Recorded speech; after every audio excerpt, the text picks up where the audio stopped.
사랑의 하나님 아버지, 오늘도 주신 말씀을 통해 하나님의 말씀을 우리의 생각과 마음에 담아두고 살기를 원합니다.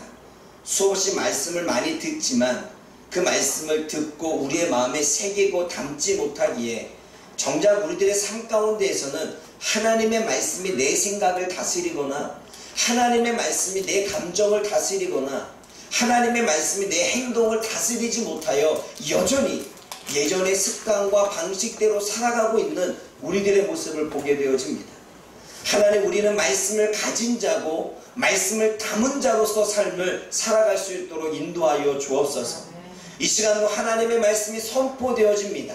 그 말씀을 그냥 듣고 흘려보내는 자가 아니라, 그 말씀을 그냥 듣고 가볍게 여기는 자가 아니라, 그 말씀을 듣고 우리의 마음속에 담아두고 우리의 마음속에 새겨둠을 통해서 우리가 그 말씀을 우리의 삶 속에 꺼내어 사용할 수 있는 하나님의 백성들이 되어질 수 있도록 인도하여 주옵소서. 예수님의 이름으로 감사하며 기도드립니다.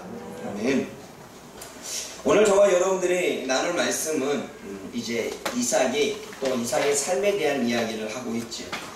에서와 야곱의 이야기가 한틈 쉬고 있는 가운데 이제 이삭이 삶 속에서 벌어지고 있는 또 다른 하나님의 테스트, 또 다른 하나님의 시험에 대한 이야기가 기록되어 있습니다. 그런데 문제가 시작되어집니다. 어떤 문제가 시작되어지냐면 26장 1절에 아브라함 때에 첫 흉년이 들었는데 그 땅에 또 충년이 들어서 이삭이 그랄로 갈 수밖에 없는 상황이 벌어집니다. 창세기 20장을 보면 아브라함이 그랄 땅에 거주하게 됩니다. 그때 그랄 땅에 거주하는 이유는 그 땅에 기근이 들었고, 물론 그 안에는 기근이 들었다, 흉년이 들었다 라는 이야기는 없습니다. 그냥 아브라함이 그랄로 내려가지요. 그런데 오늘 본문의 말씀을 보면 창세기 20장에 아브라함이 그랄로 내려갔던 이유가 가뭄 때문이었고 기근 때문이었고 흉년 때문이었음을 우리는 알 수 있습니다. 흉년이 있다는 것은 문제가 생긴 것입니다. 그 땅의 생산력이 저하됐다는 것은 문제가 있는 것입니다.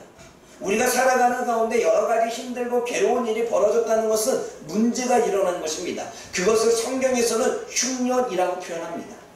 여러분, 우리가 열왕기하를 묵상하는 사람들은 알 것입니다. 열왕기하를 묵상하게 되면 엘리사 시대에 한 땅에 수넴 여인이 살고 있는 그 땅에 기근이 수넴 여인인가요? 좀 지나겠죠. 어쨌든 그 땅에 기근이 들어 흉년이 들어서 굶주림에 있는 백성들의 모습을 보게 되어집니다. 흉년이라고 하는 것은 흉년을 통해서 배고픔을 느끼게 되고 흉년을 통해서 생산을 하지만 생산이 되어지지 않고 흉년을 통해서 자연재해까지 임함으로 인해서 아무것도 할 수 없는 인간의 방법으로 뭔가를 할 수 없는 힘든 시기를 성경에서는 흉년이라고 때로는 상징적으로 표현합니다. 기근과 굶주림으로 먹을 것이 없어 괴로운 상태를 이야기하지요. 여러분, 성경의 흉년이 어떻게 기록되어졌냐면 창세기 26장에 이삭 때 흉년이 있고요. 창세기 41장을 보면 애굽의 흉년이 일어납니다. 그래서 어때요? 요셉이 흉년 7년 동안 흉년이 들었을 때 저장하고 7년에 흉년이 되어졌을 때 저장한 것을 사용하지요. 또 룻기 1장 1절을 보게 되면 사사시대 나오미 시대에 흉년이 들자 그 흉년 때에 어떻게 되어집니까? 밑으로 내려가죠. 그 모압 땅으로 가죠. 또 열왕기하에 엘리사 시대에 흉년이 들었고 누가복음 4장 25절을 보면 엘리야 시대에도 흉년이 있어서 비가 내리지 않았다라고 이야기를 합니다. 그리고 사도행전 11장 28절에도 로마 시대에도 흉년이 있었습니다. 그리고 계시록 6장 8절에 보면 사단이 뭔가 재앙을 내고 뭔가 자기의 어떤 힘을 과시할 때 흉년을 사용했던 것을 보게 되어집니다. 우리가 이 말씀 한번 찾아볼게요. 계시록 6장 8절입니다. 계시록 6장 8절.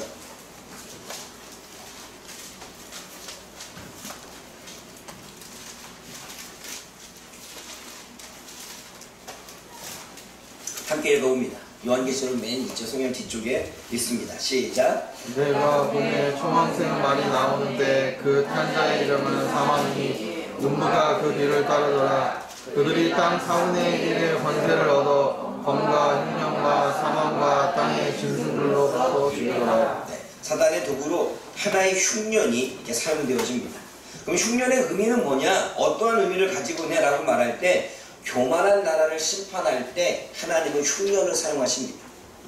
그리고 하나님의 백성에 대한 시험을 하실 때에도 흉년, 굶주림, 먹을 것이 없는 이러한 부분에 대한 시험을 하십니다.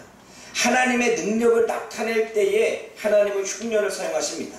그리고 사탄이 백성을 괴롭히는 도구로도 흉년이 사용되어집니다. 그러므로 오늘 이삭에게 일어났던 흉년은 심판의 내용일까요? 테스트의 의미일까요? 이삭에 대한 테스트입니다. 아브라함을 테스트, 아브라함의 믿음을 시험할 때 하나님은 흉년이라고 하는 것으로 이용하셨다면 지금 이삭의 신앙도 시험하시고 테스트하실 때 흉년이라고 하는 그것으로 지금 사용하고 있습니다. 하나님은 이삭의 신앙, 이삭의 믿음이 어느 정도인지 어떻게 반응할 것인지 흉년을 통해 시험하고 계십니다. 그리고 삶에 일어난 문제에 있어서 이삭은 반응하게 됩니다. 어떻게 반응합니까? 흉년이 들자 그가 가장 먼저 생각한 것은 애굽으로 가는 거였습니다. 좀 이따 이야기하겠지만 애굽으로 자꾸 내려가는 이유는, 애굽이 풍부했던 이유는 나일강은 늘 범람하는 그러한 물줄기였습니다. 그리고 나일강의 물줄기를 통해서 그들은 늘 풍요를 얻고 있었습니다. 그렇기 때문에 나일강 중심으로 있었던 이집트, 애굽은 그나마 그래도 홍수가 범람해가지고 문제가 됐지만 먹을 것이 이렇게 사라지곤 하지는 않았습니다. 그러기에 7년의 풍년이 왔을 때 그들은 그 지역에 있는 모든 지역을 나눠줄 만큼의 저장을 할 수가 있었던 것입니다. 그만큼 애굽의 지역은 뭔가 가뭄이 들었을 때 그 지역은 음식이 끊이지 않는 그러한 장소였습니다. 그러기에 제일 먼저 사람들이 기근이 들고 흉년이 들면 어디로 간다? 애굽으로 가려고 한 거예요. 이삭도 애굽으로 가려고 내려섰다가 그날에 잠깐 멈추었는데 그때 하나님의 말씀이 임합니다. 애굽으로 가지 말라. 그래서 이삭은 그날에 멈추고 거주하게 되어지죠. 삶에 일어난 문제에 대한 이삭의 반응은 애굽으로 내려가는 게 먼저였습니다. 왜 애굽으로 내려가는 게 먼저인지는 좀 이따가 설명합니다. 그리고 그 이후에 하나님의 명령에 대한 순종이 이루어지지요. 사랑하는 여러분, 하나님은 저와 여러분들에게 뭔가 우리가 잘못을 하고 있기 때문에 잘못에 대한 재앙으로 잘못을 깨닫고 돌아오게 하기 위한 심판으로 뭔가를 사용하고 있지만, 반면에 저와 여러분들의 믿음을, 저와 여러분들의 신앙을, 저와 여러분들이 하나님 앞에 가지고 있는 신뢰의 마음을 어느 정도인지 테스트하기 위해서 하나님은 흉년이라고 하는 힘든 일들을, 괴로운 일들을 하나님은 허용하신다는 것입니다. 그러므로 오늘 이때가 저와 여러분들이 구분해야 될 게, 내가 잘못 살아서 임한 재앙인지 아니면 하나님의 나의 믿음을 테스트하기 위한 시험인지 우리는 분별할 필요성이 있는 것입니다. 이삭은 흉년이 들어서 애굽 땅으로 내려가는 그 순간에 그는 하나님의 테스트, 신앙에 대한, 믿음에 대한 하나님의 시험을 받고 있습니다. 왜냐하면 아브라함이 죽었기에 아브라함에 이어 족장, 이스라엘 족장을 인도해야 될 그 이삭은 믿음이 있어야 되기 때문에 하나님은 시험을 하십니다. 그래서 그랄에 거주합니다. 애굽으로 내려가려고 하는데 그랄 땅에 거주합니다. 그랄 땅이 어느 땅이냐면 블레셋 사람들이 거주하는 땅입니다. 블레셋이라고 하는 사람들은 나그네 또는 이주자라는 의미를 갖고 있습니다. 원래 그 땅은 블레셋 사람들의 땅이 아닙니다. 블레셋 사람들은 배를 타고 건너와서 그곳에 정착한 민족이 블레셋 민족입니다.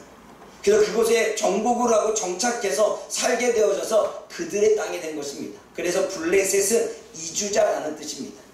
이주자들이 그곳에 살고 있는데 그곳에 내려갔다가 그곳에 그냥 하나님의 말씀을 듣고 그 자리에 정착하기 시작합니다. 그래서 그곳에 아비멜렉이라고 하는 왕을 만나게 되어지지요. 여러분 26절 1절 말씀 읽어봅니다. 창세기 26장 1절 말씀 시작.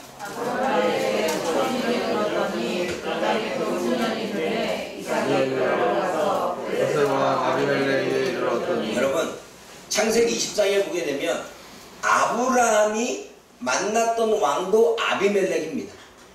그럼 창세기 26장에 시간이 많이 지났는데도 여기서 만났던 아비멜렉이면 동일인, 그리고 그때까지 살아있었던 거예요.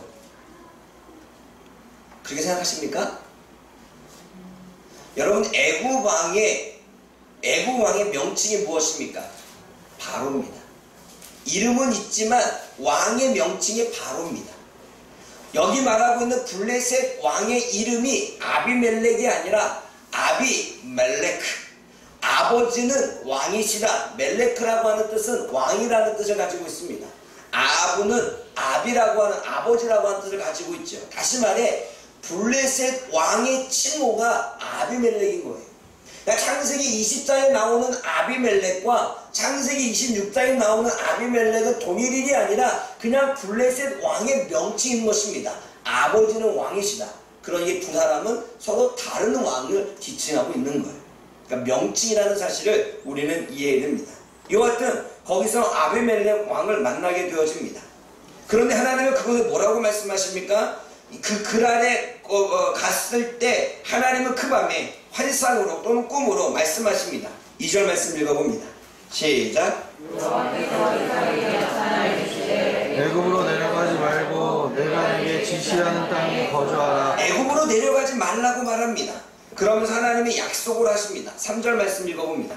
시작. 내가 너와 함께 있어 네게 복을 주고 내가 이 모든 땅을 너와 네 자손에게 주리라. 내가 네 아버지 아브라함에게 맹세한 것을 이루어. 뭐라고 말합니까? 하나님의 명령이 먼저 임하는데 애굽으로 내려가지 말라는 것입니다. 그 말은 이삭의 생각에 어디까지 있었던 거예요?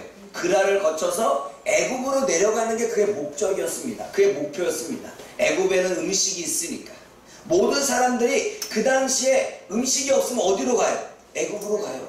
여러분, 창세기 요셉의 시대를 보게 되면 가나안 땅에 또 흉년이 듭니다. 가나안 땅에 흉년이 들 때 그 지역에 있는 모든 사람들이 어디로 갔냐면 애굽에 가서 음식을 사자, 이렇게 내려갑니다. 그러니까 애굽은 홍수 때문에 문제가 되어졌지 음식이 없어서 문제가 되지는 않았던 나라입니다. 그만큼 풍요로운 나라였죠. 그래서 여러분, 애굽이라고 하는 상징, 성경에서 애굽이라고 하는 사람들의 애굽을 찾아가는 그 이유는 어떠한 의미 때문에 그러냐면 풍요의 상징이기 때문에 그렇습니다. 나일강 때문에, 그 물줄기 때문에 풍요가 늘 끊이지 않았기 때문에 풍요의 상징. 그런데 그것만 있었던 것이 아니라 애굽이라고 하는 성경의 상징은 하나님과 말씀이 없는 사람들이 모인 곳이 애굽입니다. 또 우상과 죄악이 많은 곳이 애굽입니다. 여러분, 애굽은요 열재앙을 일으킬 정도의 우상이 있었지만 그 외에도 수없이 많은 우상들을 섬기고 있었습니다. 그러니까 우상의 도시가 애굽이었습니다.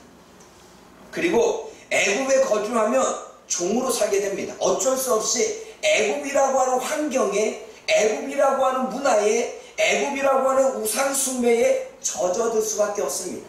그래서 300년 동안 애굽에 살았던 이스라엘 백성들도 출애굽하여 광야의 시내산에 있을 때 하나님을 섬겨야 되는데 하나님이 보이지 않으니까 금송아지를 만들어 놓고 이게 하나님이다 라고 말했던 거예요. 왜냐하면 애굽에선 금송아지를 섬겼거든요, 신으로. 그러니까 금송아지를 만들어 놓고 신이다 라고 했던 거예요. 그리고 그들은 늘 애굽에서는 개구리를 문제가 생기면 개구리 때문에 해결됐으니까 개구리가 신이야. 소를 통해서 뭔가 얻기 시작하면 소를 만들어 놓고 소가 신이야. 그러니까 신을 자꾸 만들어내서 많은 신이 있습니다. 근데 이 습관이 이스라엘 백성들이 광야에 살 동안에 어떤지 아세요? 불뱀에 물렸는데 하나님이 노뱀을 들라고 말했어요. 근데 노뱀을 들라고 하는 것은 예수님이 십자가에 달려 돌아가신 것을 상징하는 의미입니다. 그런데 그 당시에 그들은 노뱀을 섬겼습니다. 그러니까 노뱀을 우상으로 또 뭐라고 말하냐면 하나님이다 라고 또 한 거예요. 그러니까 사사시대에, 예언자 시대에 노뱀을 섬기고 있었던 이스라엘 무리들을 하나님은 노뱀을 제거하게 만들었습니다. 그만큼 습관이 무서운 거예요. 이스라엘 백성의 문화 가운데 살고 있던 이스라엘 백성들은 하나님을 섬기면서도 금송아지가 하나님이라 그랬고, 그리고 뭔가 문제가 생기게 되며, 그리고 뭔가 능력을 얻게 되며, 뭔가 은혜를 얻게 되며, 그것을 우상을 만들어서 하나님이라고 말했던 거예요. 그러니 애굽의 문화 속에 젖어서 사는 것은 결코 좋은 게 아니죠. 그래서 성경에서 애굽이라고 하는 표현은 하나님과 말씀이 없는 세상을 이야기하고 있고, 우상의 죄악이 많은 곳을 이야기하고 있고, 애굽에 거주하면 종으로 살게 되는 이 의미를, 영적인 의미를 가지고 있습니다. 그리고 더 나아가 물론 세상 사람들이 풍요의 삶, 풍요의 상징으로도 사용하고 있지요. 그래서 내려가지 말라고 하는 거예요. 세상으로 가지 말라고 하는 거예요. 우상이 많은 곳으로 가지 말라고 하는 거예요. 하나님을 믿지 않고 하나님의 말씀이 없는 곳으로 가지 말라는 것입니다. 그곳에 가면 그 문화에 빠지고 그 상황에 빠져서 하나님도 잃어버리는, 하나님을 믿고 있지만 세상과 혼합된 신앙으로 살아가기 때문에 애굽으로 내려가지 말라고만 하는 거예요. 그들이 풍요롭고 그들이 잘 살고 있고 그들이 뭔가 성공하고 있고 그들이 뭔가 잘 되고 있었지만, 거기에 가면 너희들이 필요한 걸 얻을 수 있지만 그러도 내려가지 말라는 거예요. 왜요? 당장의 풍요로움과 당장에 얻을 수 있을지 모르지만 그것이 결국 너희들의 신앙에는, 너희들의 믿음에는, 하나님을 섬기는 데에는 옳지 않다는 거예요. 제한이 있다는 거예요. 그래서 애굽으로 내려가지 말라고 하십니다. 그래서 하나님은 지시하신 땅으로 가래. 마치 아브라함에게, 아버지인 아브라함에 의한 것처럼 너는 내가 지시할 땅으로 가라. 그 지시할 땅으로 가라고 말하면서 3절에 뭐라고 말합니까? 어디? 이 땅에 거주하면. 그 땅이 어디예요? 그랄 땅이에요. 그래서 여러분 결정을 합니다. 6절 말씀 읽어보십시오. 6절 시작. 하나님의 명령을 듣고 그랄 땅에 거주합니다. 그리고 그랄 땅에 거주하다가 애굽으로 힘들다고 내려간 게 아니라 8절 말씀 읽어봅니다. 시작. 이스라엘이 거기에 오래 거주하였더니 이스라엘이 그 안에 미가를 뼈하는 것을 블레셋과 아비멜렉이 창으로 보세요. 가나안 땅에 흉년이 들어서 그랄로 왔습니다. 그랄로 왔는데 하나님이 내려가지 말래요. 근데 그랄 땅에도 풍부하지는 않아요. 그런데 그곳에서도 힘들고 어려운 일이 있었을 거예요. 그런데 그곳에 오래 거주하고 있습니다. 왜? 하나님의 명령 때문에, 하나님의 말씀 때문에, 지시한 땅으로 가서 거주하라고 하는 하나님의 말씀이 있었기 때문에 그 말씀에 순종하고 있지요. 그 땅에 거하면 그란을 포함한 가나안 지역을 이야기합니다. 그 땅이 어떠한 땅이냐면 하나님이 계신 곳에 거한다면, 하나님이 말씀이 있는 곳에 거한다면, 요한복음 15장 4절처럼 너희는 내 안에 거하라, 예수님이 말씀하시는 것처럼 하나님 안에 거하는 장소, 하나님과 함께하는 장소, 하나님이 지시하신 장소, 하나님이 말씀하신 장소, 그 장소가 이 땅이라는 거예요. 그래서 그 땅을 거주하게 됩니다. 그리고 그 말씀에 순종하죠. 다음 주에 들을 건데, 여러분 그 땅에 거주하니까 어떤 일이 벌어집니까? 12절, 13절, 14절 읽어보십시오. 12, 13, 14 말씀을 같이 보고 있습니다. 시작. 이스라엘이 그 땅에서 농사하여 그의 백배나 얻었고 여호와께서 복을 주심으로 그 사람이 창대하고 왕성하여 마침내 거부가 되어 양과 소가 떼를 이루고 종이 심히 많음으로 블레셋 사람이 그를 시기하여. 여러분 하나님의 명령에 순종하니까 하나님이 흉년이 그 상태에서 농사를 지었을 때 100배나 얻을 수 있게끔, 그래서 그 주변 사람들에게 나눌 수 있게끔 하나님은 이삭에게 축복을 주십니다. 그런데 블레셋 사람들은 농사가 안 되는 거예요. 그러니까 화가 나요, 안 나요? 한 나그네가 가나안 땅의 촌민이, 촌사람이 블레셋 땅에 와서 농사를 짓는데 100배나 잘 돼. 근데 우리는 안 돼. 열 받아요, 안 받아요? 그러니까 나중에 이야기하겠지만 시기에서 우물물도 다 닫아버리고 사사건건 시비를 걸어요. 그만큼 하나님이 이삭에게만 은혜를 주셨던 거예요. 애굽에 있을 때 고산 땅에 있었던 이스라엘 백성들에게 은혜를 주신 것처럼 흉년이 들었지만 이삭에게만큼은, 흉년이 들었지만 문제가 있었지만 말씀에 순종한 이삭에게만큼은 하나님이 농사의 100배를 주셨다는 거예요. 아멘? 아멘? 그것이 하나님의 지시와 명령을 따랐기 때문입니다. 근데 하나님이 그렇게 약속하셨지요. 3절과 4절이 하나님이 어떤 약속을 합니까? 너와 함께 있어 복을 주겠다. 네가 애굽으로 내려가지 않고 내가 말하는 지시한 땅으로 간다며 너와 함께 있어 복을 줄 것이고 내가 이 땅의 모든 땅을 너와 후손들에게 줄 것이고 자손을 하늘의 별과 같이 줄 것이고 자손으로 천하 만민이 복을 받게 해줄 것이다. 더 나아가 아브라함에게 약속한 것, 너의 아버지에게 약속한 것을 내가 너희 때에 이루겠다라고 말씀하십니다. 여러분 4절 말씀 읽어보십시오. 4절 시작. 내 자손을 하늘과 다시 번성하게 하며 이 모든 땅을 내 자손에게 주리니 내 자손으로 말미암아 천하 만민이 복을 받으리라. 뭐라고 말씀합니까? 3절 말씀 읽겠습니다. 3절 시작. 이 땅에 거주하는 너와 함께 있어 내게 복을 주고 내가 이 모든 땅을 너와 내 자손에게 주리라. 내가 내 아버지 아브라함에게 맹세한 것을 이루어 아버지와 약속했던 창세기 12장의 약속을 내가 이제는 너를 통해서도 확실히 이제는 이루겠다, 세우겠다라고. 그때는 약속이었지만 이삭에게는 세우시겠다라고 말씀하십니다. 이루시겠다고 말합니다. 그리고 하나님은 이루어 가십니다. 사랑하는 여러분, 그러면서 5절 말씀에 뭐라고 말합니까? 하나님이 아브라함에 대해서 말하기를 너의 아버지 아브라함은 내 말에 순종했고 내 명령과 내 계명과 내 율례와 내 법도를 지켰음이라 이렇게 말씀합니다. 그랬더니 이삭이 공했을까 안 했을까? 아버지 신앙도 하나님의 명령을 따랐다면 하나님이 이렇게 말씀하셨는데 나도 그랄 땅에 그러면 애굽으로 내려가지 말고 그랄 땅에 거주해야 되겠다라고 마음을 정하고 6절에 그랄 땅에 거주합니다. 정착합니다. 사랑하는 여러분, 하나님의 명령과 계명과 율례와 법도를 지켰다는 것은 하나님의 말씀을 들었고 마음에 새겼고 따르고 지켰다는 거예요. 그러니까 이 본문의 말씀에는 똑같은 말씀을 여러 번 표현한 것 같습니다. 내 말을 순종했고 명령과 계명과 율례와 법도와 똑같은 하나님의 말씀을 이야기했지만 여러분 말씀의 의미가 다 똑같다면 왜 이렇게 표현했을까요? 여기에는 아주 잘 자란 뭔가 다른 의미가 담겨져 있습니다.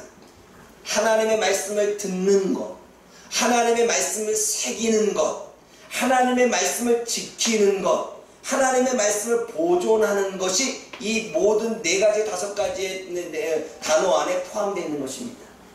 그러므로 하나님의 말씀을 그냥 들어서 끝이 아니라 들었다면 마음에 새겼다는 거예요. 그냥 잊어버리지 않게끔 새겼다는 거예요. 우리는 말씀을 들으면 너무 잘 잊어먹지요. 그래서 밖에 나가서 세상에 나가서 말씀이 기억이 안 나. 문제가 터지면 말씀이 기억나야 되는데 말씀이 기억이 안 나. 사건이 터지면 말씀이 기억나서 지혜가 생겨야 되는데 기억이 안 나. 말씀이 있었다면 말씀을 담아냈다면 말씀을 사용할 수 있는데 말씀을 담아낼 수가 없어. 담아놓지 않았기에 말씀을 사용할 수가 없어요. 그러니 하나님은 이 말씀을 통해서 아브라함은 나의 이야기를 들었고 그리고 나의 이야기를 그의 가슴에 새겼고 그리고 그 마음에 담아서 따랐을 뿐만 아니라 그 말씀을 잊지 않도록 계속 자신의 마음속에 지키고 보존하며 살았다라고 이야기를 하는 거예요. 그 얘기는 뭘까요? 너도 이렇게 내가 너에게 한 말을 듣고 마음에 새기고 그리고 따르고 보존하며 살라고 이야기를 하고 있는 것입니다. 그리고 아브라함, 이삭은 결단하죠. 내가 아버지처럼 살겠다. 그래서 결단하고 거주하기 시작합니다. 그리고 순간순간마다 그 안에 있으면서도 흉년, 하나님이 처음부터 100배를 주시지 않았을 거예요. 우리 하나님 그렇게 안 줘요. 기다리시죠. 네가 이 시험을 통과하느냐? 이 고난을 네가 이겨내느냐? 정말로 말씀에 따라 순종했는데 네가 그 순종 가운데서도 여러 가지 밀려오는 생각을 이겨내며 견디고 있느냐? 하나님은 분명히 테스트하는 기간을 거치겠지요. 그리고 난 다음에 하나님의 때가 되어졌을 때 너는 이만하면 테스트를 통과했다. 그래서 하나님이 은혜를 주셨을 것입니다. 그래서 오늘 본문에 뭐라고 하나요? 8절 말씀이 기록되고 있어요. 8절 말씀 읽어봅니다. 8절 시작. 이삭이 거기 오래 거주하였더니 이삭이 그 안에 얼마나 거주한지는 몰라요. 그러나 성경은 이야기해줘요. 오래 거주했다. 그런데 오래 거주했는데 12절에 가서야 100배를 받아요. 오랫동안 그는 싸웠고 오랫동안 신앙을 지켰고 오랫동안 하나님의 말씀을 지켜나가고 보존하려고 하는 그러한 싸움을 행했다는 것입니다. 말씀을 들었고 말씀을 새긴 대로 살려고 했고 말씀을 담아냈고 말씀을 자신의 삶에서 지키려고 했다는 사실이죠. 하나님은 그러한 그에게 은혜를 베풀어 주십니다. 사랑하는 여러분, 애굽은 하나님이 아닌 세상으로 가는 길이기에 가지 말라고 하신 것입니다. 애굽은 하나님의 방식이 아닌 방식을 따르기 위해 세상의 방식을 따르기 위해 가지 말라고 하신 것입니다. 애굽은 사탄의 종으로 살아가는 길이기에 가지 말라고 하신 것입니다. 그런데 사람은 문제가 생기게 되면 가장 쉬운 것을 선택하고 가장 편한 것을 선택하고 가장 익숙한 것을 선택합니다. 여러분 잘 보십시오. 분명 여러분들은 이 땅을 살아가면서 인생에 문제가 없지는 않습니다. 그러나 우리는 오랫동안의 세상이라고 하는 이곳에 오랫동안에 살아왔고 교육을 받아왔고 경험해 봤고 많은 이야기를 듣고 자라왔습니다. 하나님의 말씀이 아닌 것도 우리는 너무나 많은 정보를 얻고 살았습니다. 책을 통해서든 사람들의 입을 통해서든 여러가지 세미나를 통해서든 매스컴을 통해서든 우리는 하나님의 말씀 아는 정보들을 너무나 많이 들어왔습니다. 그래서 익숙합니다. 그래서 문제가 생기면 세상의 방식대로 따라갑니다. 문제가 생기면 너무나 익숙한 것을 따라가려고 합니다. 우리가 문제가 생기면 예전에 했던 방식을 따라가려고 합니다. 하나님은 그것을 뭐라고 말씀하시냐면 애굽으로 내려가지 말라고 말씀하시는 거예요. 사랑하는 여러분, 저와 여러분들은 애굽에서 탈출한, 애굽에서 구원을 받은, 세상으로부터 구원을 받은 하나님의 백성들인 줄 믿습니다. 그러면 더 이상 애굽으로 가지 말고 하나님의 말씀의 자리에 거하고 하나님 안에 거하고 하나님이 다스리는 곳에 거할 수 있는 저와 여러분들 되어지기를 원합니다. 그러면 이 땅에서 문제가 생겼을 때 우리는 세상의 방식대로 세상이 원하는 대로 세상에 익숙한 대로 쉬운 곳으로 나아가는 것이 아니라 조금 어려워도 조금 불편해도 우리는 그 길을 가야 되는 거예요. 왜냐하면 그게 하나님의 길이기 때문에 그래요. 그래서 마태복음에서 뭐라고 말합니까? 너희가 넓은 길로 가지 마라. 쉬운 길로 가지 마라. 익숙한 길로 가지 마라. 너희들이 해왔던 방식으로 살지 마라. 좁은 길로 가라. 하지 않았던 길로 가라. 불편한 길로 가라. 이렇게 말하는 거예요. 그게 성경이 다 일치가 되어지죠. 사랑하는 여러분, 잘 보십시오. 여러분 삶에 문제가 생겼습니까? 그럼 여러분 여전히 쉬운 방법으로 선택하여 가십니까? 여러분 인생에 지금 일들이 생겼고 문제가 꼬였습니까? 또 여러분들 세상적인 방식을 따라가고 있습니까? 여러분들 지금 내 인생에 일들이 꼬여서 뭔가 내 맘대로 안 되어지고 있는데 세상에 살아왔던 학습된 대로 그냥 그렇게 익숙한 방법대로 살아가고 있습니까? 그거 하지 말라는 거예요. 여러분 그거 아세요? 저도요 훈련이 됐지만 아까도 잠시 이야기했잖아요. 순간 돈이 들어가니까 계산이 되니까 짜증이 물려와. 짜증. 계산이 되니까. 또 한 가지, 굳이 부르지 않았으면 되고 그냥 편히 쉬시지. 우리는 이미 우리들이 원하는 방식과 습관이 이미 머릿속에 되어져서 쉬운 대로 익숙한 대로 그냥 내 생각이 나오게 되어졌습니다. 그래서 어릴 적부터 짜증과 분노와 이런 것이 강한 사람은 커서도 짜증과 분노가 강합니다. 왜냐하면 이미 길이 잡혔기 때문에. 어릴 적부터 비판과 판단이 많은 사람들은 크면서도 비판과 판단을 계속합니다. 순간 문제가 다가오면 비판과 판단부터 합니다. 왜요? 그렇게 익숙하게 되어졌기 때문에.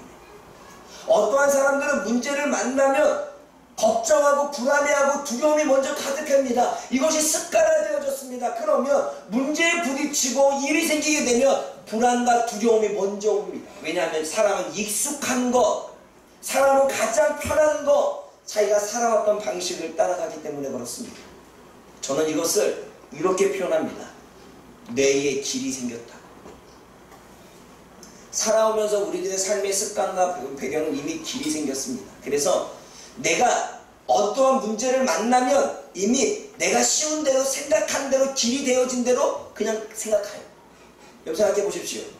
여러분 등산을 갈 때, 여러분들은 산에 올라갈 때 만들어지는 길을 갑니까? 아니면 도전 정신이 있어서 새로운 칼을 들고서 새로운 길을 개척해 나갑니까? 풀을 베면서. 쉬운 길로 가죠. 그런 것처럼 우리가 생각 속에 이미 만들어진 뇌의 길이 있기 때문에 늘 불평하던 사람은 늘 불평대로 갑니다. 늘 원망하던 사람은 늘 원망하던 그 길을 갑니다. 그렇게 길이 만들어졌어요. 너무 쉽게.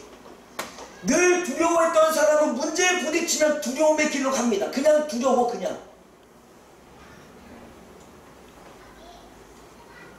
상대방에 대한 내가 어쩌했나 이런 생각 안 해요. 그냥 만들어진 길대로. 감정을 봅시다. 눈 뜨고 절 보세요. 감정도요. 이미 싫은 마음이 딱 생긴 사람은요.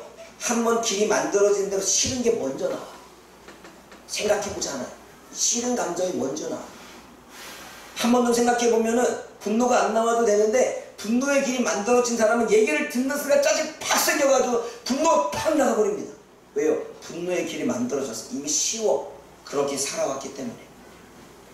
생각도 마음도 행동도 길이 만들어졌어. 더 나볼까요? 제가 요즘에 우리 아이들이 하는 말은 너희들이 살아갔던 행동의 패턴을 좀 바꿔라 라고 이야기합니다. 방에서 하던 일을 좀 나와서 하냐. 왜냐면 그거 아세요? 방에 앉아서 늘 딴 생각했던 사람은 방에 앉는 순간 습관화된 길이 생겨서 딴 생각이 생겨요. 그 공부 집중해서 하면 돼요. 거기 앉아서 게임하던 사람은, 거기 앉아서 핸드폰만 보던 사람은 그 자리만 누웠다 하면 했던 행동의 패턴이 있기 때문에 나도 모르게 쉬운 길대로 몸이 그냥 자동으로 움직입니다. 그래서 그것을 깨는 방법은 그 자리에서 그 길을 새롭게 만들어야 돼요. 제가 그래서 아까 불평이 팍 올라왔을 때 새로운 길을 만들었죠. 그래서 내가 잘못했구나. 나은 고단하면 더 크게 생기니까 하나님의 근원을 재고 생각을 바꿨죠. 감정도 바꾸고 행동의 패턴도 바꾸는 거예요. 제가 자꾸 어느 한 장소에 임하면 자꾸 그 생각이 떠올라. 행동을 바꿔 제가. 그 장소 안 가. 그래서 제가 사모 자리에 사모가 앉던 그 소파를 뺏어버렸어요. 그랬더니 왜 내 자리 뺐냐고. 왜요? 제가 행동의 패턴을 바꾸는 이유는 그 자리에 있으면 그곳에서 했던 습관, 했던 생각들이 그대로 나기 때문이에요. 왜요? 길이 만들어졌기 때문이에요. 공부가 안 된다고요? 장소를 바꾸세요. 자꾸 그 자리에 오게 되면 일이 안 된다고요? 장소를 바꾸세요. 그렇게 행동과 길에 대해를 다른 것으로 바꿔나갈 때 우리는 정말 새로운 삶을 살게 되어져 있습니다. 사랑하는 여러분, 애굽으로 내려가지 말라는 것은 우리가 그동안에 너무나도 쉽게 생각하고 쉽게 행동했던 대로 그 방식대로 살지 말라는 거예요. 어렵게 힘들지만 그렇게 살라는 거예요. 그게 애굽으로 내려가지 말라는 거예요. 그럼 저를 보십시오.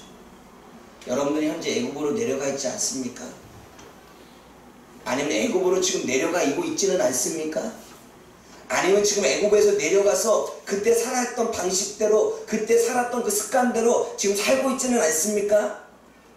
하나님께서 원하시는 길과는 반대로 여전히 내가 했던 방식 그대로 불평과 원망하고 있고 시기하고 있고 질투하고 있고 이간질하고 있고 열등감 가지고 있고 비판하고 있고 그렇게 살고 있지 않습니까? 이미 애굽에서 쉬운 대로 내가 살았던 방식대로 살고 있지는 않습니까? 그거 가지 말라는 거야. 하나님은 가고 있다면 멈추세요. 그리고 가나안 땅으로 좀 힘들지만 다시 가세요. 애굽에서 지금 그렇게 살고 있다면, 익숙하게 살고 있다면 다시 출애굽하세요. 탈출. 그게 여러분들이 사는 인생입니다. 탈출해서 다시 힘들지만 흉년이지만 가나안 땅에 가야지. 힘들어도 견뎌내야지. 고통스러워도 살아야지. 원망이 올라오고 억울함이 올라와도 힘들어도 괴로워도 버텨야지. 그러나 우리는 똑같이 시기하고 똑같이 질투하고 미워해서 피하고 멀리하고 짜증내고 불평하고 비판하고 살아간다면 우리가 어떻게 하나님의 백성이 되겠습니까? 그거 가지 말라는 거. 애굽으로 내려가지 말라는 것은. 애굽으로 내려간 사람은 돌아오십시오. 가고 있다면 길을 멈추고 가나안 땅으로 가십시오. 그것이 여러분의 인생의 살 길입니다. 그것이 여러분 막상 편하다고 내려갔다가 결국 그것이 풍요로움을 얻을 것 같지요? 아니요. 오히려 하나님은 다 빼앗아 가십니다. 내가 지금 하나님의 은혜를 누리고 있을 때 멈추십시오. 조금 힘들어도. 내가 하나님의 은혜와 기적을 맛보고 있을 때 멈추십시오. 가나안 땅에 머무십시오. 힘들어도. 그것이 하나님이 이삭에게 주신 테스트 시험이라면 내가 그 테스트와 시험을 이겨내고 견딜 수 있는, 싸울 수 있는 하나님의 백성들이 되어지기를 원합니다. 아멘. 그게 애굽으로 내려가지 말라는 거예요. 또 우리가 생각해 볼 것은 하나님의 말씀은 흉년이 든 상황에서도 하나님의 지시와 순종을 해야 된다고 말해요. 흉년이 들었지만 우리가 따라야 될 것은 세상의 방식이 아니라 하나님의 말씀, 하나님의 지시입니다. 하나님이 말씀하실 때까지, 하나님이 나에게 이야기하실 때까지 하나님의 명령을 지키는 게 하나님의 지시하는 것입니다. 이삭은 하나님의 지시를 따랐습니다. 이해가 안 되죠. 음식은 애굽에 있는데 왜 그랄 땅에 이 흉년에 이곳에 있으라고 이해가 안 돼. 그런데 이삭은 그 말씀을 지시를 따랐습니다. 그때 은혜가 있는 거예요. 그때 기적을 맛보는 거예요. 이삭은 자신의 생각을 내려놨어요. 그래 안 그래요? 애국을 가겠다는 내 생각을 내려놓은 거예요. 내 방식을 내려놓은 거예요. 내 경험을 내려놓은 거예요. 내 능력을 내려놓은 거예요. 그리고 하나님의 말씀에, 하나님의 지시에, 하나님의 능력에 의지해서 그분의 말씀을 따르겠다는 거예요. 아브라함이 그랬던 것처럼 이삭도 그러하기를 원했던 하나님. 그러나 이삭은 그렇게 살아갑니다. 사랑하는 여러분, 또 하나 우리가 생각할 것은 하나님은 성도들이 하나님의 법을 듣고 새기고 담아내고 따르고 지키기를 원하는 거예요. 적으십시오. 왜 우리가 애굽으로 자꾸 내려가는 편한 일을 선택할까요? 하나님의 말씀을 담지 않아. 여러분들이 주일날 와서 예배를 들으면 뭐하고 말씀을 들으면 뭐예요? 말씀을 머리와 가슴에 새기질 않아. 새기지 않는데 어떻게 그 말씀이 무엇인지, 어디에 어떻게 무슨 말씀인지, 어떠한 의미인지 어떻게 할까요? 여러분들 머릿속에 아이디어가 떠올랐는데 기록하지 않아. 그러면 우리는 나중에 그 아이디어가 무슨 아이디어인지 아무리 해도 몰라. 내가 쇼핑을 가서 어떠한 물건을 사려고 했는데 기록하고 적어하지 않으면 나중에 기억나지 않아. 그리고 되돌아서 뭐예요? 아, 그때 그거 안 샀다. 기록은 너무나 중요한 거예요. 말씀을 들었어요? 머리에 기록하세요. 말씀을 들었어요? 마음에 새기세요. 담아놓으세요. 그리고 이 말씀이 마태복음의 이야기처럼 새가 와서 먹어버리고 뿌리가 자라지 않아서 말씀이 완전히 자라지 않도록 그냥 바구니에 담아서 뚜껑 닫으세요. 마귀가 빼앗아 가지 못하도록. 마귀가 그 말씀 앗아가지 못하도록 담아놓으라고요. 그런데 다 뚜껑 열어놔. 그러니까 말씀이 내 머릿속에 없으니까 사단이 다 빼앗아가서 정작 말씀을 붙잡을 때 말씀이 없죠. 그래서 사랑하는 여러분, 말씀을 들었습니까? 잘하셨습니다. 말씀을 새기십시오. 말씀을 새기셨습니까? 잘하셨습니다. 이제는 새긴 말씀을 늘 보면서 따르십시오. 말씀을 따르셨습니까? 잘하셨습니다. 그 말씀이 더 이상 사단에게 의해서 쪼여지지 않도록 뚜껑을 담아 보관하십시오. 그래서 여러분들이 하나님의 능력으로 늘 살아가 그 하나님의 말씀을 이루어낼 수 있는 하나님의 백성들이 되어지기를 주님의 이름으로 부탁을 드립니다. 아멘. 아멘. 마지막 한 가지만 말하고 마치겠습니다. 이삭은 그랄 땅에 오랫동안 거주하면서 똑같이 아버지처럼 똑같이 아내를 누이라고 속입니다. 볼까요? 7절 말씀 읽어봅니다. 7절 시작. 그 사람들이 그 아내의 얼굴에 그가 아내를 그에게 누이라 했으니 이거는 우리 아이들로 그 백성이 이것을 말미암아 아이를 주실까요? 그런데 아이를 두려워하면 여러분, 아이들은요 부모를 똑같이 보고 배웁니다. 근데 여러분, 창세기 20장이라면 이삭이 태어났을까 안 태어났을까요? 그동안에 계속 이야기는 못 기억 안 나죠? 안 태어났어요. 21장에 태어나고 22장에 드리게 되죠. 그러면 아브라함이 했던 모습을 이삭은 보지 못했을 거예요. 근데 지금 똑같은 행동을 하고 있어요. 그런데 똑같은 행동이 무엇 때문에 하고 있어요? 두려움 때문에. 여러분, 성경에 우리는 가게 부르는 저주라고 말하죠. 가게 부르는 저주는 다른 게 아니에요. 부모가 가지고 있는 삶의 습관들, 안 좋은 습관들이 그대로 이어지는 게 가게의 저주예요. 아브라함은 하나님의 믿음을 가지고 믿음의 조상이 되어졌지만 여전히 그 안에 뭐가 있었어요? 두려움이 있었어요. 하나님의 말씀에 순종하고 따랐지만 늘 그 두려움과 싸워야만 했어요. 그리고 그것을 아이는 이삭은 자라면서 보았을까 안 보았을까요? 보았겠죠. 그리고 여전히 그 두려움을 누구와? 이삭도 가지고 있었던 거예요. 그러므로 그 두려움의 패턴이, 두려움의 습관이 그동안에 이삭에게 그대로 학습이 되어진 것입니다. 그러니까 어때요? 닮은 꼴로 똑같이 누이를 속입니다. 누이라고. 두려워서. 여기서 핵심은 누이라고 속인 게 중요한 게 아니에요. 두려움 때문에 속인 거. 사랑하는 여러분, 부모가 분노하면 아이도 분노합니다. 부모가 원망과 비판이 많으면 아이들도 원망과 비판이 많아요. 왜요? 보고 자라기 때문이에요. 부모가 돈돈돈돈 그러면 아이들도 돈돈돈돈 그래요.